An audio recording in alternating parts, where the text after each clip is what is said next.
All right, good morning. This is for women, and it is, most of you are probably worshiping on your sun god day, but nevertheless, let me show you what happens in Revelations chapter 21. So, first of all, it says, and I saw a new heaven and a new earth. And if you go and read Isaiah 66, it'll talk about the new heaven and new earth being prophesied, and it tells you not to be eating swine's flesh. But that wasn't going to be the point here today. And then it tells you, because I know you'll say, oh, well, I shouldn't say you, but a lot of people tell me, oh, well, that doesn't apply to me. But then they'll quote this verse. It says, God shall wipe away all the tears from their eyes. They'll claim that from Isaiah, but they won't claim the Isaiah 66. Quite interesting.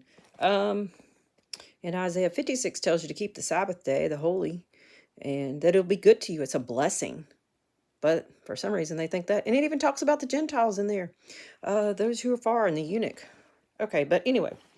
Let's see, I'm probably going to mess this up now because I won't have enough time. I will give. I am the Alpha and the Omega, the beginning and the end. I will give unto him that is athirst of the fountain of life of water freely. This is talking about the covenant that was made at Horeb when he gave the life-living water out of the rock at Horeb. Go search the word Horeb. It's going to be in Exodus, I think 16 or 17. But in Deuteronomy 4:6, and this is the covenant. This is how you know it's a covenant, because he says, I will be his God and he shall be my people. And then it also tells you that there's going to be no, but the fearful and unbelieving. Unbelieving is you don't think that you can actually keep the 10 Commandments because you believe his arm is too short and that he cannot turn your wretched soul, your wretched person, into someone that can keep the 10 Commandments. But this is a lie. That's a lie. He can. He tells you over and over again, he can. His arm is not too short. That's the reason they had to stay in the wilderness. They didn't make it into the promised land because of unbelief. They didn't believe that he could do what he said he could do with those giants. You should read that story. But anyway, here in chapter 4 of Deuteronomy, you should read chapters 4-6, by the way.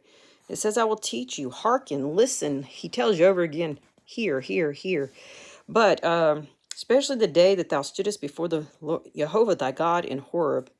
And when the people said unto me, gather the people together and make them hear my words.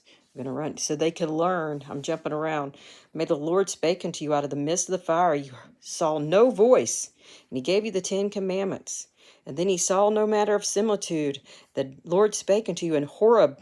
Horeb, research it.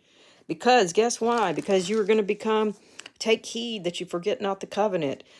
Here, chapter 5, the Lord our God made a covenant with us in Horeb. Read it.